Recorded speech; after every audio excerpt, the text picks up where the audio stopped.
the dispatcher portal of the ride-sharing app platform. We have two options here. One is logging in with email, and the other is logging in with a mobile number. There is also a forgot password option if we need to change the password. Now, let's go with login with a mobile number. This is the dispatcher number. We will log in here. Now we are logged in.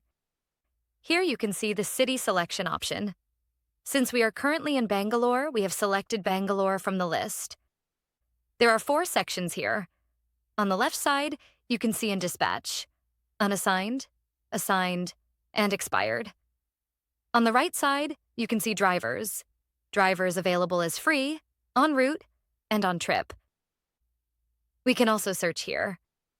You can filter as well. For example, in the en route section, there is only 1 driver. In the free section, there are 3 drivers. You can also see this on the map.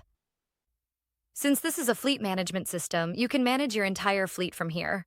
You can view all free drivers and assign them to bookings whenever needed. Here you can see the list of free drivers. From this list, you can assign a driver either by sending a request or by forcefully assigning the trip. Now, let us show the booking flow as well. First, we add 1 booking. We have selected 1 pickup as Appscrip, and the drop location is set as an airport. We can also select the payment method here. Now, we choose the booking options. It can be book now or book later.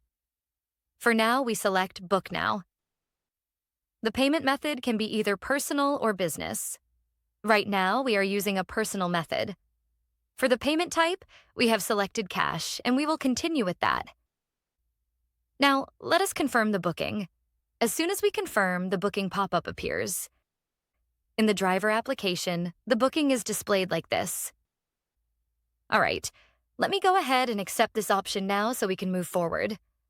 Here you can see the accept option. Next, let us slide to mark the status as arrived. Before starting, a waiting timer appears. At this point, the OTP is 5272. Now, let's try to run a mock location. You can see that the Appscrip is already set, with pickup and drop at Bangalore Airport. We can run this now. Once it runs, you can see the movement in the application. You can also see the movement in the assigned bookings, so you can see there is movement in both places. Let's zoom in so you can visualize it better in the application. Here you can see the movement happening in real time. You can see movement both in the driver application and in the dispatcher as well.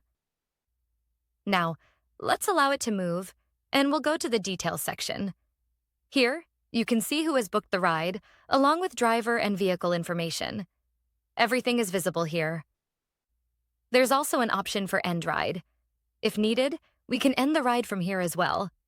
Right now, we don't want to, but it's possible if necessary. Let's go to assign booking again.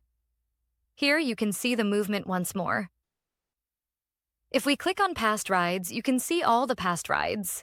A past ride has 4 sections: completed, force ended, canceled, and expired. We can also filter by the from and to dates or by booking ID if needed. Exporting is possible as well. Now, let's go to the home page and show how the application applies these filters. Here, we can see. This is the booking. Here we can also see the vehicle. Now, let's look at the customer side view. There is movement visible in the customer application as well. We can see the movement here, and we can see it here as well.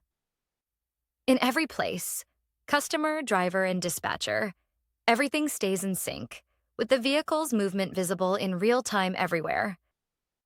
That covers the dispatcher portal. We also have an SOS option. If someone raises an SOS, it will be listed in open SOS requests. We can close an SOS by giving a reason, and we can also list the closed SOS requests. So that is the dispatcher portal.